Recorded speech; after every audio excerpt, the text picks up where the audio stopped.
For some, it'll be too much water. For others, too little. Some will have extreme heat, and others record cold. So then how, amidst an even more crowded city space, will cities recover from future natural disasters?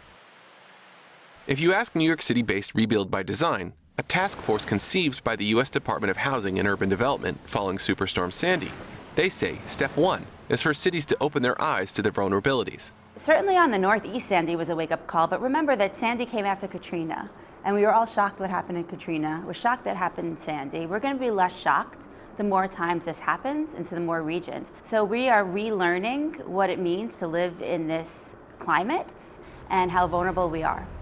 If step one is to accept that there are indeed vulnerabilities, then perhaps a second step is to not view these vulnerabilities in terms of just weather and climate. We look at resilience as a combination of both the shocks and the stresses. And by helping cities improve themselves on a day-to-day basis, we also make them ready for when the big one comes.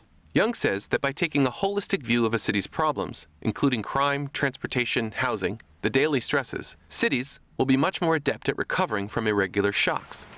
Currently working with 32 cities around the world, Young says two rather strange chapters in New York City history provide a bit of theory to this approach: the 1977 and 2003 blackouts. The way that the city responded to each shows you how much more resilient New York has become. In 1977, it led to rioting and looting and arson. The city almost didn't recover.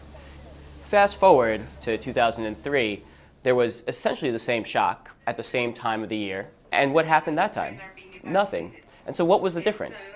We had a better transportation system. People trusted the police force. They trusted the government. There was a clear flow of information about what citizens should and should not do and when they could expect the power to come back on. And because of that, the city responded to a shock in a much better way and became stronger for it. But a city's ability to take this deep of a dive is as varied as the weather. There are nuances in finance, government, and civil society in each location.